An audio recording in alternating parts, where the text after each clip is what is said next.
All right, so thanks to everybody for joining us.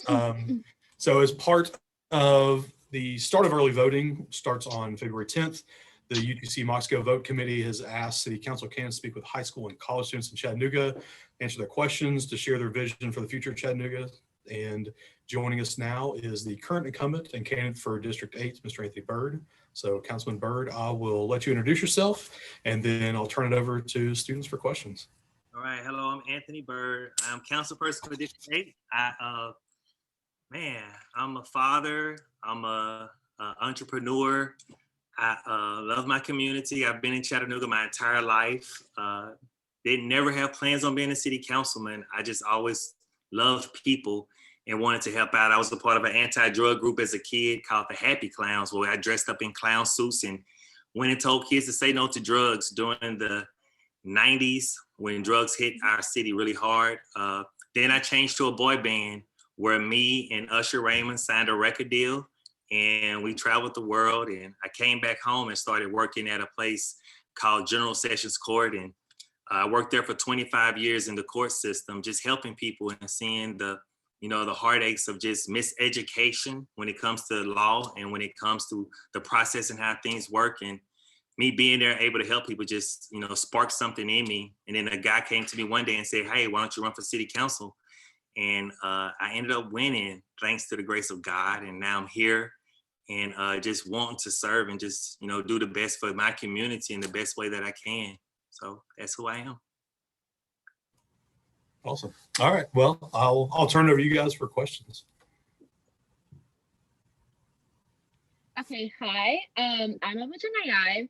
And my first question for you is relating to our current situation with the COVID pandemic. And we are currently in a pandemic that has taken many lives and resulted in a significant financial loss throughout the country. What do you intend to do to ensure the situation remains controlled within District 8? And what message do you have for families that have been affected? Man, as a kid, I was raised that it takes a village. So we're going to all have to work together. We're going to, as a council person, that's one of the things that I'm big on. It's so many things I can do with taxpayers' money, so when you're using taxpayers' money, you're in a box. But when we come together as a village and as friends and family, we can spend as much as we want, how we want it, when we want to. So I just realized that, as in my realm as a person, just Anthony Byrd, I help so many people. And with this pandemic, so many families have lost their jobs, they lost their homes. So many small businesses are closing. And, we as a council, when we got extra money in, we allocated it. Right now, we have a rent assistance program that we do. We have a small business grant that we're giving that's, I think like 75% forgivable.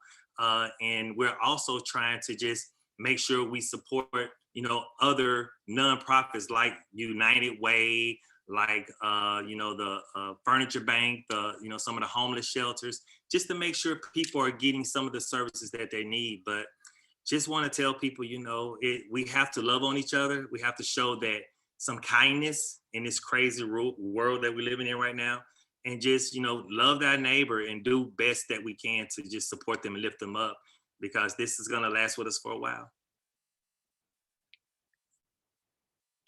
That's it. Awesome. Thank you so much. You're welcome. So my first question, I'm Brianna Brady, and my first question has to do with something I was actually a part of this summer. Okay. So I know many members of your district participated in the council hearings this summer related to the nationwide protests around Black Lives Matter and issues of police brutality. I was part of those hearings. I was one of the many people you all had to listen to, and I very much appreciate you voting against the budget. You're the only member to do so. Yes, and going forward, how do you plan to continue working to restructure city funding towards issues of racial equity and justice? Well, one of the things is, I say this a lot of times, it's very emotional what goes on around the world when it comes to police brutality, and the murder of George Floyd, the murder of Breonna Taylor. It was a tragic, tragic, tragic situation that should never happen. But I tell people a lot of times it didn't happen in Chattanooga. And by it not happening in Chattanooga, that doesn't mean that our police department is perfect. That doesn't mean that we don't have blood on our hands when it comes to CPD. And that doesn't mean that we don't need reform. So what I done was, before all of George Floyd happened and those things happened, I dealt with the police when it came to me getting profiled.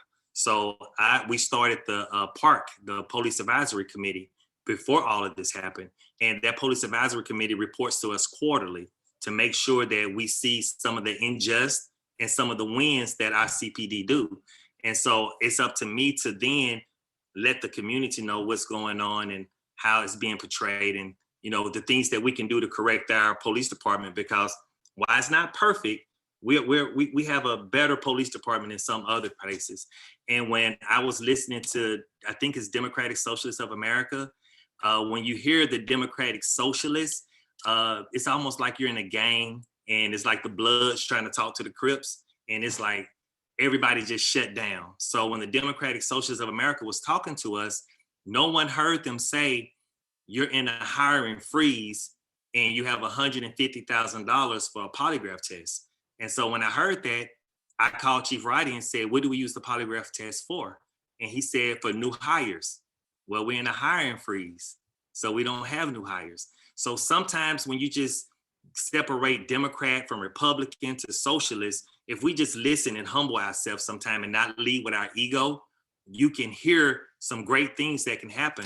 And so that $150,000, I start trying to pull it back and take it back. And unfortunately, I'm one vote. So when the budget came, I wanted to show those young people who expressed their feelings for that $150,000 that I was with them. And I understood that we didn't need that in the police budget. And if we start to just pull back the layers on some other things, we can see some stuff that we don't need. Not to say defund them, but to see how to curve some of those expenditures that they may not use or they may not need for the year. And I told the mayor, you know, sometimes at the end of the budget, people try to hurry up and start spending money to make it like we had to use it. And we need to be accountable for that. We need to show like, hey, you didn't need that, so you can give that back. And we just have to have that better open communication. And I think when you're sitting across the table from people who don't look like you, who maybe not represent the same things you represent, if you lead with love and not your ego, you can hear the things that they're saying and it'll help everybody. So that's it. Okay. My next question ties into the amount of construction that has been happening in our city. So in the past few years, we've noticed that there's been a lot of construction going on throughout Chattanooga, which has also occurred in District 8. Do you think mass construction can become an issue in the future? Mass construction, if you say it like that, yes. But one thing that I've been wondering right now, our fire department, let me give a little story. Our fire department needs $15 million to balance out their budget to put our firefighters at a good spend, at a good pay rate. Because right now they're very underpaid. Our labor workers need a raise of $15 and they're underpaid.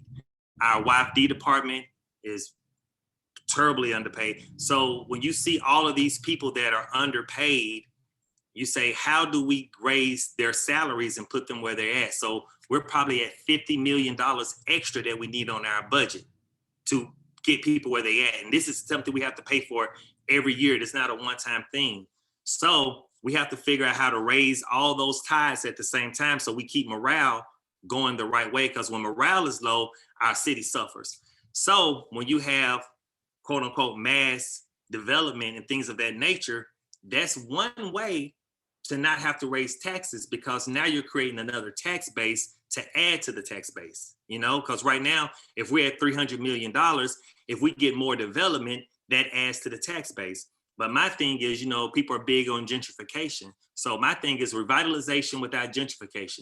How do we keep this momentum going and keep our city moving in a proper way without gentrifying a lot of these communities? And a lot of times that comes with education. You know, we don't want to make cuts, because if we start cutting programs, it's people like Miss Johnson who may need United Way and what they do for her on her rental assistance or some other assistance that they may get from the furniture bank. If we start cutting certain programs, people are going to lose jobs, and some people are going to lose assistance that we may not know. But if we can create development and maintain that development to where we're not infringing on other people's rights and other people's livelihood, then I think that would be a great thing. And we just got to find that sweet spot to make it happen so that we can create a higher tax base. Because right now, our taxes are like 300 million that we receive from tourists and from city taxes that people pay for their homes. And so with that, if we could be at 500 million in taxes instead of 300 million, do you know what we can do for our city when it comes to our roads, when it comes to affordable housing, when it comes to just being there to help people out and, you know, give back to these communities? That'd be something great. But, you know, just unfortunately, we're not there yet. And hopefully we can keep having discussions like that to figure out how that development can help everyone and not just one little section of the city. Yeah. Awesome. My next question is, as the incumbent, can you offer some examples over your term of ways you have successfully collaborated with other council members to implement a project or a policy? Okay, well, one huge one was when I first got elected, I was not able to work at my job for 25 years. I had to quit my job or give up my seat. And so Ken Smith and the other council people was like, we need to change this policy or this law that happened, say in the 1960s, so that you can get your job back. So we worked together to create legislation so that we can curb that. And now I'm back working the job that I had for 25 years. So that was something that we worked on. When it came to different pilot programs, we wanted affordable housing. Affordable housing is something that's very, very, very at the top of the list when it comes to Chattanooga, because you have, say all over the world, you have capitalism. People can buy and sell for whatever they want. And we can't control what other people sell their land for. Somebody can sell a 2-foot piece of property for $1 million. I can't say nothing about that as a council person. But what we do have is land that we can, you know, work out deals with, land swaps. We have what's called a pilot, payment in lieu of taxes, where we can work things out. We need to create more tools. But at this council is one of the best councils I'm gonna say the city ever had, not just because I'm on it, but because these guys are amazing and they love Chattanooga. Every council person up there works so hard to do the best thing. So when we get these pilots in to create affordable housing, we created probably 6 affordable housing complex in the 4 years that we've been here. And, you know, we just was able to hear Chip Henderson say that, you know, hey, we need to make sure that we get people from this community to move into this complex. And he's living in Lookout Valley. He doesn't live in District 8, but he is championing and doing things because he has the compassion for the people here. When it came to people coming here to help build up the community and redo seniors' houses and homes, Ken Smith, Darren Lefford, they made sure that they were here to make sure that the poor communities here in Avondale got those services from the people to get their homes fixed up. And these were people that didn't look like us. This was like a busload of all young white kids that have never been to the quote unquote community that I live in. So it was like, wow, to see them come. But these council people helped do that. And just recently with the tornadoes, you know, Darren Lefford, we helped him, you know, pass legislation to make sure that we give those people that had suffered from the tornado some relief, that when they're rebuilding, they're not hit with all the fees and fines that are, you know, usually put on that when somebody's rebuilding.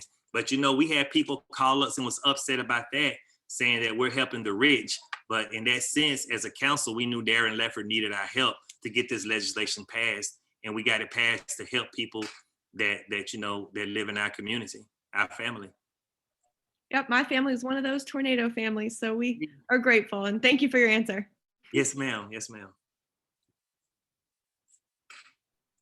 Okay, so now on the topic of education, it is undeniable that students in underprivileged communities and backgrounds tend to be under-resourced and not have as many opportunities that have been given to them or that they are aware of. What have you previously done on that topic, and what do you tend to do in the future to prevent these students from feeling like they have less opportunities that have been given to them? Awesome, man. You know, that's one of the things that education on city council. If you look at it, the council, the city, we kind of got out the education business because we turned it over to the county. People see that the county schools get more than the city schools. And, people say, hey, you guys need to probably get back in the school business so that our city schools can get more attention. I like what we've done with Baby University and pre-K. We've put millions and millions of dollars through that to create seats for our babies, and that's what we have to start off with now, since we're out of that education realm and can't put money in there from the city's part. We can start with pre-K and make sure that our young babies have the fundamentals that they need. So when they get to high school and they get to these different schools, then they'll be ready for the things to come. So I plan on definitely supporting more millions of dollars toward the early childhood education. I plan on definitely working with the community that I live in, because my kids, I'm a father, they go to these schools. And a lot of times, I have to be the change that I want them to see, because if I'm not helping, they're not getting it. So I got to do my part as well. And that's the main part about educating my community, to let them know that no one is coming to help. No one has this back to spending taxpayers' dollars to come in and say, we're going to make sure that this money is going here. We're going to do that. We can say that all day. And you're going to hear people throughout these interviews say what you want them to hear, say what they think you want to hear. But honestly, a council person in Chattanooga, we have to make sure that we're working with the people in their homes. We have to make sure our YFD centers, youth and family development, are not just rec centers, but they're education centers. So when these kids get out of school, they can go there and get some extra education before they go play basketball. And I hate to tell you guys this, but I get a lot of pushback because it's a lot of people in District 8. I have 20,000 people. It's a lot of people that don't want our YFD centers to be YFD centers, youth and family development. They want them to be just rec centers. Just go in, play basketball, play games. But once again, it takes a village. We're going to have to work together. We're going to have to put tools in every place around our city to make sure our kids have that access to education, access to that pipeline of success. And it's just so hard because you have other people who's paying into that pot saying, no, we don't want to do that. It needs to be this way. And sometimes I'm going to get some pushback and people to tell me that they're not going to vote for me anymore. But I think at the top of the list, education has to be at the forefront, because our babies, if we don't get them before the age of 10, it's kind of hard to get them back on track. And so with me, I have a little 7-year-old girl. So I got to do everything I can to take the things and the knowledge that I have from teaching her and take it to the homes in my community. It's going to be hard, but we have social media, we have Zoom, and hopefully I can teach them and tell the resources to those families that I meet. Great. Well, unfortunately, we're out of time, but Councilman Byrd, thank you for joining us. We appreciate it. Man, I don't want to go. Well, we'll try to do it again next time. I appreciate it. And ladies, it was a pleasure meeting you, Mr. A. Thank you so much. And if you guys ever need me, I am your council person. So call me, 645-3822. If you want to just chop it up with me or tell me some ideas you have, because I don't have all the answers. I'd love to hear from you. Thank you for your time.